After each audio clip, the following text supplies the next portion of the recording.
Student, इस lecture में हम लोग चुंबकीय क्षेत्र की तीव्रता और म्यू नॉट तथा एप्सिलॉन नॉट के बीच के संबंध को देखेंगे। तो चलिए सबसे पहले पहला टॉपिक देख लेते हैं, चुंबकीय क्षेत्र की तीव्रता। अभी तक हम लोगों ने बायो-सेवर्ट नियम को पढ़ लिया है। बायो-सेवर्ट नियम से हम लोग जानते हैं किसी भी धारा तत्व के अल्पांश जिसकी लंबाई dl है, जिससे I धारा प्रवाहित हो रही है, किसी बिंदु P जो r दूरी पर स्थित है पर लगने वाला जो चुंबकीय क्षेत्र होता है वो होता है dB बराबर mu naught 4 pi I dl sine theta बटे r स्क्वायर।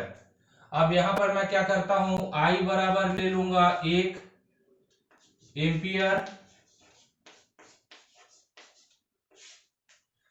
dl बराबर ले लेता हूं 1 मीटर, r बराबर भी ले लेता हूं 1 मीटर, थीटा बराबर ले लेता हूं 90 अंश।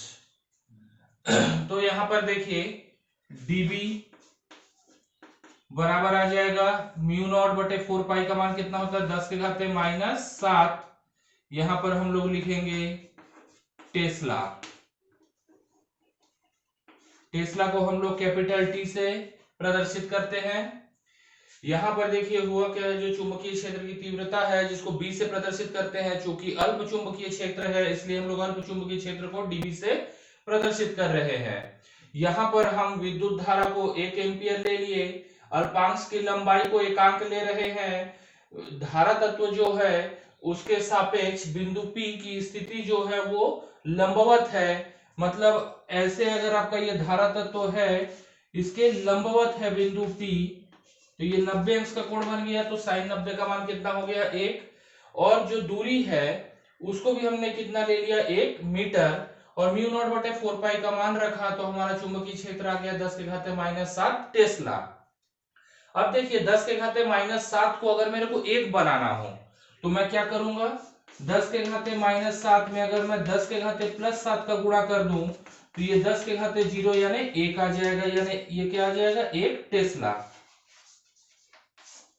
अब 1 टेस्ला को आप कैसे परिभाषित कर सकते हैं, देखिए यहां पर लिखेंगे यदि किसी धारा तत्व से लगने वाले चुंबकीय क्षेत्र का 10 के घाते 7 गुना, जबकि धारा तत्व से 1 एम्पियर का धारा प्रवाहित हो, धारा तत्व की लंबाई एकांक हो, धारा तत्व के सापेक्ष बिंदु P लंबवत स्थित हो तथा बिंदु P धारा तत्व से इकाई दूरी पर भी हो, तो जो चुंबकीय क्षेत्र की तीव्रता लगेगा वो 1 टेस्ला के बराबर होगा।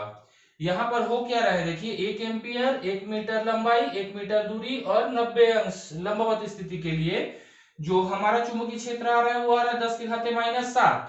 10 के घाते -7 में 10 के घाते 7 का गुणा कर दीजिए, मतलब ये जो चुंबकीय क्षेत्र है इसका 10 के घाते 7 गुना जो चुंबकीय क्षेत्र होगा वही 1 टेस्ला के बराबर होगा। तो हमारा जो चुंबकीय क्षेत्र की तीव्रता का इकाई होता है उसे हम टेस्ला कहते हैं। 1 टेस्ला का परिभाषा क्या है, मेरे ख्याल से आपको क्लियर हो गया होगा। अब अगला है म्यू नॉट तथा एप्सिलॉन नॉट के मध्य संबंध। म्यू नॉट क्या है, वायु या निर्वात की चुंबकशीलता। एप्सिलॉन नॉट है विद्युत की किसी भी माध्यम की विद्युतशीलता। अब देखिए आप जानते हैं कि म्यू नॉट बटे 4 पाई बराबर होता है 10 के घाते -7, और आप ये भी जानते हैं कि 1 बटे 4 पाई एप्सिलॉन नॉट का जो मान होता है ये 9 गुणित 10 के घाते 9 होता है। यहां तक आपको पता है। अब देखिए यहीं से अगर मैं 4 पाई एप्सिलॉन नॉट लिखूं तो ये किसके बराबर हो जाएगा, 1 बटे 9 गुणित 10 के घाते 9। तो ये वाला संबंध और ये वाला संबंध जो है दोनों को आपस में गुणा कर दीजिए, तो यहां पर आ जाएगा म्यू नॉट बटे 4 पाई गुणित 4 पाई एप्सिलॉन नॉट बराबर आ जाएगा 10 के घाते -7 गुणित 1 बटे 9 गुणित 10 के घाते 9। यहाँ पर 4 पाई आपस में कट गया तो आ गया म्यू नॉट एप्सिलॉन नॉट, यहाँ पर आ जाएगा 1 बटे 9 गुणित, अब देखिए माइनस है नीचे जाके प्लस हो जाएगा तो 9 में जुड़ेगा 7, तो यहाँ पर कितना आ गया 10 के घाते 16। इसी को आगे हम लोग लिख सकते हैं म्यू नॉट एप्सिलॉन नॉट बराबर 1/3 गुणित 10 के घाते 8 का होल स्क्वायर।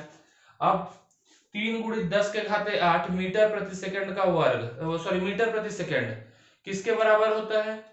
ये जो होता है ये हमारा आ जाता है प्रकाश का वेग।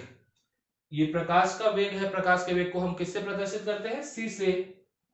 यहां आ जाएगा म्यू नॉट एप्सिलॉन नॉट बराबर 1/c²।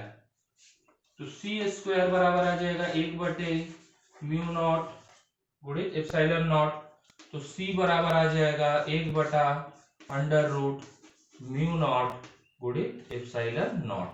तो ये हो गया हमारा चुंबकशीलता तथा विद्युतशीलता के बीच में, वायु या निर्वात की विद्युतशीलता के बीच का संबंध।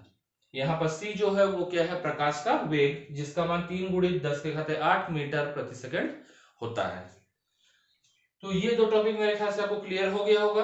अगर कुछ डाउट होगा तो आप मुझे कमेंट कर सकते हैं। अगर ये लेक्चर अच्छा लगा होगा तो एक लाइक जरूर प्रेस कीजिएगा, मेरे चैनल को सब्सक्राइब जरूर कीजिए और नोटिफिकेशन बेल को दबाना मत भूलिएगा, ताकि जब मैं एक नया लेक्चर अपलोड करूं तो आपको सबसे पहले पता चले।